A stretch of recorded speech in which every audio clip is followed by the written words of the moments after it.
ਇੱਕ ਬਾਣੀ ਦੇਖਣ ਵਾਲੇ ਸਾਰੇ ਹੀ ਦਰਸ਼ਕਾਂ ਨੂੰ ਤੁਹਾਡੇ ਆਪਣੇ ਮੇਜ਼ਬਾਨ ਡਾਕਟਰ ਹਰਸਿਮਰਨ ਸਿੰਘ ਵੱਲੋਂ ਵਾਹਿਗੁਰੂ ਜੀ ਕਾ ਖਾਲਸਾ ਵਾਹਿਗੁਰੂ ਜੀ ਕੀ ਫਤਿਹ। ਇੱਕ ਅਦੀਬ ਦੇ ਬੋਲ ਨੇ ਲਿਖਦਾ ਹੈ ਕਿ ਪੱਗ ਨਸਰ ਅਨਮੋਲ ਹੈ ਹਰ ਸ਼ੈ ਦੀ, ਡਿੱਠਾ ਛਾਣ ਕੇ ਸਾਰਾ ਜੱਗ ਹੈ। ਪੱਗ ਇੱਜ਼ਤ ਦਾ ਨਾਂ ਹੈ ਕੱਪੜਾ ਨਹੀਂ, ਪੱਗ ਰਾਠਾਂ ਕਾਨਸ਼ਾ ਰੱਗ ਹੈ। ਤੇ ਜਿਹੜਾ ਜ਼ਰ ਦੀ ਖਾਤਰ ਪੱਗ ਵੇਚੇ ਉਹ ਨੀਚ ਕਮੀਨਾ ਠੱਗ ਹੈ। ਜਿਵੇਂ ਮਾਂ ਨੂੰ ਪਿਆਰੇ ਲਾਲ ਹੁੰਦੇ ਤਿਵੇਂ ਗੈਰਤਮੰਦ ਨੂੰ ਪੱਗ ਹੈ। ਸਿੱਖ ਧਰਮ ਵਿੱਚ ਦਸਤਾਰ ਦੀ ਭਾਵ ਪੱਗ ਦੀ ਬਹੁਤ ਹੀ ਅਹਿਮੀਅਤ ਹੈ। ਪਰ ਪਿਛਲੇ ਦਿਨਾਂ ਹੀ ਯਾਨੀ ਕਿ 5 ਜਨਵਰੀ ਨੂੰ ਭਾਰਤੀ ਮੰਤਰਾਲੇ ਵੱਲੋਂ ਸੁਰੱਖਿਆ ਮੰਤਰਾਲੇ ਵੱਲੋਂ ਇੱਕ ਪ੍ਰਪੋਜ਼ਲ ਪੇਸ਼ ਕੀਤਾ ਗਿਆ, ਜਿਸ ਦੇ ਵਿੱਚ 12,730 ਜਿਹੜੇ ਬੈਲਿਸਟਿਕ ਹੈਲਮਟਸ ਨੇ ਉਹ ਸਿੱਖ ਫੌਜੀਆਂ ਨੂੰ ਦਿੱਤੇ ਜਾਣਗੇ। ਅਤੇ ਇਸੇ ਸੰਬੰਧੀ ਮੇਰੇ ਨਾਲ ਗੱਲ ਕਰਨ ਲਈ ਸਟੂਡੀਓ ਵਿੱਚ ਮੌਜੂਦ ਨੇ ਸਰਦਾਰ ਬਲਵਿੰਦਰ ਸਿੰਘ ਜੀ RTI ਅਤੇ ਡਿਸਟ੍ਰਿਕਟ ਗੁਰਦੁਆਰਾ ਪ੍ਰਬੰਧਕ ਕਮੇਟੀ ਦੇ ਮੀਤ ਪ੍ਰਧਾਨ। ਆਓ ਉਹਨਾਂ ਤੋਂ ਪੁੱਛਦੇ ਹਾਂ ਕੀ ਉਹਨਾਂ ਦੀ ਪ੍ਰਤੀਕਿਰਿਆ ਇਸ ਬਾਰੇ ਕੀ ਕਹਿਣਾ ਚਾਹੋਗੇ ਵੀਰ ਜੀ? ਵੀਰ ਜੀ, ਮੈਂ ਸਮਝਦਾ ਇਹਦੇ ਬਾਰੇ ਪ੍ਰਤੀਕਿਰਿਆ ਸਾਡੀ ਸਭ ਤੋਂ ਸਰਵੋੱਚ ਸੰਸਥਾ ਅਕਾਲ ਤਖਤ ਜਥੇਦਾਰ ਗਿਆਨੀ ਹਰਪ੍ਰੀਤ ਸਿੰਘ ਜੀ ਨੇ ਵੀ ਆਲਰੇਡੀ ਕਹਿ ਚੁੱਕੇ ਨੇ, ਔਰ SGPC ਦੇ ਜੋ ਸਾਡੇ ਪ੍ਰਧਾਨ ਸਾਹਿਬ ਧਾਮੀ ਸਾਹਿਬ ਉਹਨਾਂ ਨੇ ਵੀ ਕਿਹਾ ਹੈ। ਦੇਖੋ, ਇੱਕ ਚੀਜ਼ ਅਸੀਂ ਕਲੀਅਰ ਕਰ ਦਈਏ ਕਿ ਸਿੱਖਾਂ ਨੇ ਸਿੱਖ ਫੌਜੀ ਜਦੋਂ ਵਰਲਡ ਵਾਰ ਸੈਕੰਡ ਦੇ ਵਿੱਚ ਬ੍ਰਿਟਿਸ਼ਰਸ ਦੇ ਨਾਲ ਸੀ ਤਾਂ ਬ੍ਰਿਟਿਸ਼ ਗੌਰਮੈਂਟ ਨੇ ਵੀ ਕੋਸ਼ਿਸ਼ ਕੀਤੀ ਹੈਲਮਟ ਨੂੰ ਇੰਟਰੋਡਿਊਸ ਕਰਨ ਦੇ ਲਈ, ਲੇਕਿਨ ਸਾਡੇ ਉਸ ਵਕਤ ਵੀ ਸਾਡੇ ਫੌਜੀ ਵੀਰਾਂ ਨੇ ਇਨਕਾਰ ਕਰਤਾ। ਉਹਨੇ ਕਿਹਾ ਨਹੀਂ, ਸਾਨੂੰ ਤੁਸੀਂ ਮੌਤ ਤੇ ਡਰ ਕਰਕੇ ਕਹਿੰਦੇ ਹੋ ਤੁਸੀਂ ਪਾ ਲਾ, ਤੇਰੀ ਜਾਨ ਨੂੰ ਖਤਰਾ ਹੈ ਨਹੀਂ।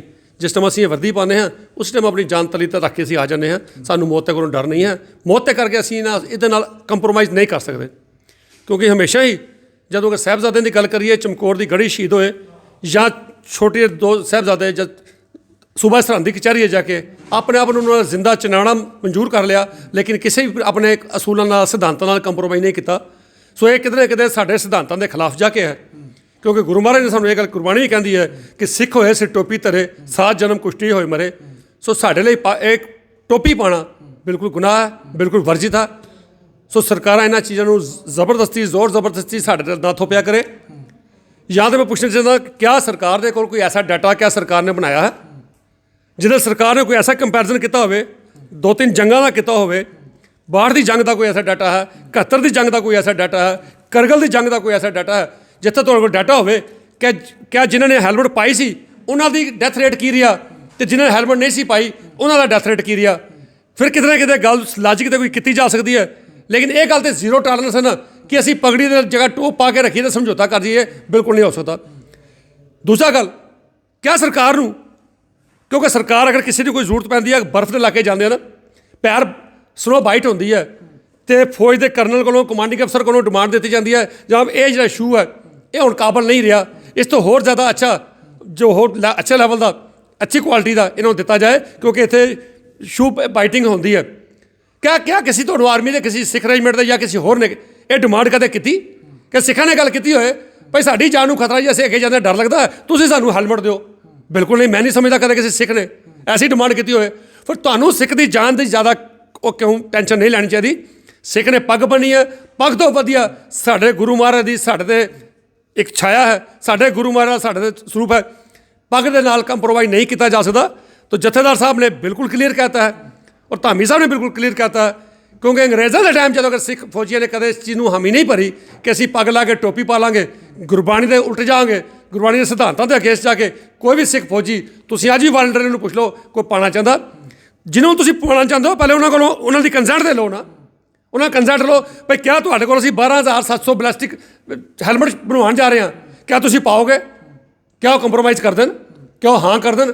ਉਹਨਾਂ ਦੀ ਕੰਸੈਂਟ ਪਹਿਲੇ ਲੋਕ ਕੇ ਦਿਓ, ਫਿਰ ਅਸੀਂ ਸਮਝੀਏ ਭਾਈ ਨਹੀਂ ਉਹਨਾਂ ਦੀ ਜ਼ਰੂਰਤ ਹੈ।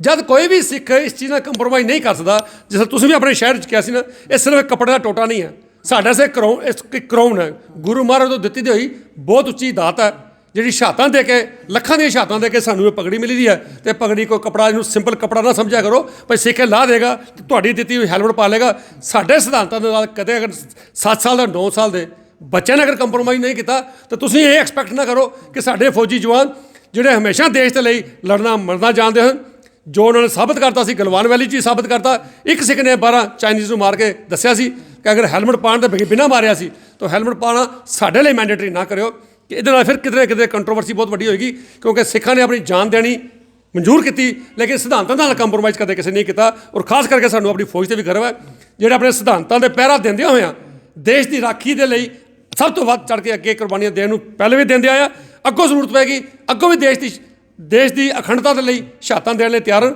ਲੇਕਿਨ ਪੱਗ ਦੇ ਕਰਕੇ ਕਿਸੇ ਨੂੰ ਮਜਬੂਰ ਨਾ ਕਰਿਓ, ਕਿਉਂਕਿ ਕੋਈ ਵੀ ਸਿੱਖ, ਮੈਂ ਤੁਹਾਨੂੰ ਦਾਅਵੇ ਨਾਲ ਕਹਿੰਦਾ, ਸਿੱਖ ਸਿਧਾਂਤਾਂ ਨਾਲ ਕੰਪਰੋਮਾਈਜ਼ ਨਹੀਂ ਕਰੇਗਾ। ਖਾਸ ਕਰਕੇ ਜੋ ਦੇਸ਼ ਦੀ ਅਖੰਡਤਾ ਦੇ ਲਈ ਹਰ ਵਕਤ ਬਾਰਡਰ ਤੇ ਰਹਿੰਦੇ ਹਨ, ਉਹਨਾਂ ਨੂੰ ਆਪਣੀ ਕਿਤੇ ਨਾ ਕਿਤੇ ਗੁਰੂ ਦੀ ਦਿੱਤੀ ਹੋਈ ਦਾਤ ਬੜੀ ਪਿਆਰੀ ਹੈ, ਉਹ ਇਹਦੇ ਨਾਲ ਕੰਪਰੋਮਾਈਜ਼ ਨਹੀਂ ਕਰਨਗੇ। ਸਰਕਾਰ ਨੂੰ ਚਾਹੀਦਾ ਇਹ ਪ੍ਰਪੋਜ਼ਲ ਵਿਡਰਾ ਕਰ ਲੈਣ। ਹਾਂ, ਅਗਰ ਕੋਈ ਡਿਮਾਂਡ ਆਈ ਹੈ, ਸਿੱਖਾਂ ਦੀ ਤਰਫੋਂ ਡਿਮਾਂਡ ਆਈ ਹੈ, ਸਿੱਖ ਫੌਜੀਆਂ ਦੀ ਤਰਫੋਂ ਡਿਮਾਂਡ ਆਈ ਹੈ, ਤਾਂ ਉਹਨੂੰ ਪਬਲਿਕ ਡੋਮੇਨ 'ਚ ਲਾਓ ਬਈ।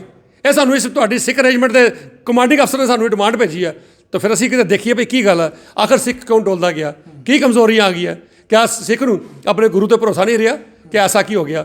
ਸੋ ਇਹਨਾਂ ਚੀਜ਼ਾਂ ਦੀ ਨਾਲ ਸਾਡੀ ਬੜੀ ਵੱਡੀ ਚੀਜ਼ ਹੈ, ਇਮੋਸ਼ਨ ਸਾਡੇ ਜੁੜੇ ਹੋਏ ਨੇ, ਸਾਡੇ ਸਿਧਾਂਤਾਂ ਦੀ ਗੱਲ ਆਉਂਦੀ ਹੈ। ਸੋ ਸਿਧਾਂਤਾਂ ਨਾਲ ਅਸੀਂ ਕਦੇ ਵੀ ਕੰਪਰੋਮਾਈਜ਼ ਨਾ ਕੀਤਾ ਹੈ ਤੇ ਨਾ ਕਰਾਂਗੇ। ਬਾਕੀ ਦੇਸ਼ ਨੂੰ ਡਿਫੈਂਡ ਕਰਨ ਦੇ ਲਈ ਸਾਡੇ ਫੌਜੀ ਅੱਗੇ ਵੀ ਦੇਸ਼ ਦੇ ਰਖਵਾਲੇ ਬਣ ਕੇ ਨਿਤਰੇ ਹਨ, ਜਦੋਂ ਜ਼ਰੂਰਤ ਪੈਗੀ ਉਹ ਵੀ ਅੱਗੇ ਡਿਫੈਂਡ ਕਰਨਗੇ ਔਰ ਬਿਨਾਂ ਹੈਲਮਟ ਕਰਨਗੇ। ਕੀ ਲੱਗਦਾ ਕਿ ਇਹ ਮਸਲਾ ਕਿਸੇ ਨਾ ਕਿਸੇ ਤੌਰ ਤੱਕ ਸੁਰੱਖਿਆ ਨਾਲ ਜੋੜਿਆ ਜਾ ਸਕਦਾ, ਕਿ ਕਿਸੇ ਦੀ ਨਿੱਜੀ ਸੁਰੱਖਿਆ ਦਾ ਮਸਲਾ ਹੈ ਤਾਂ ਉਸ ਨੂੰ ਇਹੋ ਜਿਹਾ ਬਲਿਸਟਿਕ ਹੈਲਮਟਸ ਦਿੱਤੇ ਜਾ ਰਹੇ ਨੇ? ਤੁਸੀਂ ਇਸ ਬਾਰੇ ਕੀ ਸੋਚਦੇ? ਵੀਰ ਜੀ ਦੇਖੋ, ਸਪੋਜ਼ ਅਗਰ ਕੱਲ੍ਹ ਨੂੰ ਕੋਈ VIP ਜਿੱਤ ਕੇ ਇਲੈਕਸ਼ਨ ਜਿੱਤ ਕੇ ਆਉਂਦਾ ਨਾ, ਉਹ ਸਰਕਾਰ ਨੂੰ ਡਿਮਾਂਡ ਕਰਦਾ ਭਾਈ ਮੇਰੀ ਜਾਨ ਨੂੰ ਖਤਰਾ ਹੈ ਤਾਂ ਮੈਨੂੰ ਸਿਕਿਉਰਿਟੀ ਗਾਰਡ ਦਿੱਤੇ ਜਾਣ। ਜੇ ਅਗਲਾ ਕਹੇ ਮੈਨੂੰ ਚਾਹੀਦੀ ਨਹੀਂ ਜੀ, ਮੇਰਾ ਕਿਸੇ ਨਾਲ ਕੋਈ ਦੁਸ਼ਮਣੀ ਨਹੀਂ, ਮੈਨੂੰ ਕੋਈ ਖਤਰਾ ਨਹੀਂ ਹੈ, ਜੋ ਹੋਏਗਾ ਮਰਨ ਲਿਖਾਏ ਮੰਡਪ में ਆਏ, ਜਦ ਆਦਮੀ ਆਉਂਦਾ ਹੈ ਤਾਂ ਉਹਦੀ ਮੌਤ ਲਿਖੀ ਜਾਂਦੀ ਹੈ।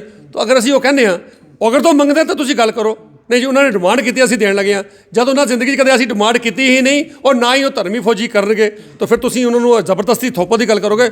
ਕੋਈ ਵੀ ਫੌਜੀ ਮੈਂ ਨਹੀਂ ਸਮਝਦਾ ਇਸ ਗੱਲ ਨੂੰ ਅਸੈਪਟ ਕਰੇਗਾ। ਤਾਂ ਇੱਕ ਬੜੀ ਜ਼ਬਰਦਸਤੀ ਕੰਪਲੀਕੇਸ਼ਨਸ ਨਾ ਡਿਵੈਲਪ ਕੀਤੀਆਂ ਜਾਵਣ। ਦੇਸ਼ ਹੈ ਸਾਡਾ, ਦੇਸ਼ ਦੇ ਲਈ ਹਰ ਸ਼ਖਸ ਦੇਸ਼ ਦੀ ਹਿਫਾਜ਼ਤ ਕਰਨਾ ਜਾਣਦਾ ਹੈ, ਔਰ ਖਾਸ ਕਰਕੇ ਜਿਹਨੇ ਇੱਕ ਫੌਜੀ ਯੂਨੀਫਾਰਮ ਪਾਈ ਹੈ ਨਾ, ਉਹ ਦੇਸ਼ ਦੇ ਲਈ ਲੜਨਾ ਮਰਨਾ ਜਾਣਦਾ ਹੈ। ਅੱਜ ਤੱਕ ਅੱਗੇ ਵੀ ਲੜਦਾ ਆਇਆ ਤੇ ਹੁਣ ਵੀ ਲੜਦਾ ਰਹੇਗਾ। ਇਹਨਾਂ ਹੈਲਮਟ ਪਾਓ ਜਾਂ ਨਾ ਪਾਓ ਉਹਦੇ ਲਈ ਮੈਟਰ ਨਹੀਂ ਕਰਦਾ। ਉਹ ਦੇਸ਼ 'ਤੇ ਅਗਰ ਬਾਰਡਰ 'ਤੇ ਖੜਾ ਤਾਂ ਉਹਨੂੰ ਪਤਾ ਕਿ ਮੇਰੇ ਲੋਕ ਸੁੱਖ ਦੀ ਨੀਂਦ ਸੌਂਦੇ ਹਨ, ਕਿ ਮੈਂ ਤਾਂ ਕਿ ਮੈਂ ਬਾਰਡਰ 'ਤੇ ਖੜਾ ਹਾਂ, ਮੈਂ ਆਪਣੇ ਦੇਸ਼ ਨੂੰ ਡਿਫੈਂਡ ਕਰਨ ਦੇ ਲਈ ਖੜਾ ਹਾਂ। ਅੱਜ ਵੀ ਅਗਰ ਅੱਗੇ ਵੀ ਦੁਬਾਰਾ ਕਿਤੇ ਕਰਨਾ ਪਏਗਾ ਤਾਂ ਬਿਨਾਂ ਹੈਲਮਟ ਵੀ ਹਰ ਜੰਗ ਲੜਨਗੇ ਔਰ ਹਰ ਜੰਗ ਜਿੱਤਣਗੇ। ਸੋ ਇਹ ਸਨ ਸਰਦਾਰ ਬਲਵਿੰਦਰ ਸਿੰਘ ਜੀ, RTI ਐਕਟਿਵਿਸਟ ਅਤੇ ਡਿਸਟ੍ਰਿਕਟ ਗੁਰਦੁਆਰਾ ਜੰਮੂ ਦੇ ਜਿਹੜੇ ਮੀਤ ਪ੍ਰਧਾਨ ਨੇ। ਬੜੇ ਹੀ ਸੁੰਦਰ ਢੰਗ ਨਾਲ ਵੀਰ ਜੀ ਨੇ ਦੱਸਿਆ ਕਿ ਪਹਿਰਾਵਾ ਇਨਸਾਨ ਦੀ ਕਾਬਲੀਅਤ ਨੂੰ ਨਹੀਂ ਦਰਸਾਉਂਦਾ, ਕਿ ਫੌਜੀ ਜਵਾਨ ਅਗਰ ਉਹਨਾਂ ਉੱਪਰ ਥੋਪਿਆ ਜਾ ਰਿਹਾ ਕਿ ਉਹਨਾਂ ਨੂੰ ਬਲਿਸਟਿਕ ਜਿਹੜੇ ਹੈਲਮਟਸ ਨੂੰ ਦਿੱਤੇ ਜਾਣ, ਤੇ ਇਹ ਉਹ ਚੀਜ਼ ਸਹੀ ਨਹੀਂ ਸਮਝਦੇ। ਸੋ ਇੱਕ ਬਾਣੀ ਦੀ ਟੀਮ ਵੱਲੋਂ ਦਿਓ ਇਜਾਜ਼ਤ। ਵਾਹਿਗੁਰੂ ਜੀ ਕਾ ਖਾਲਸਾ, ਵਾਹਿਗੁਰੂ ਜੀ ਕੀ ਫਤਿਹ।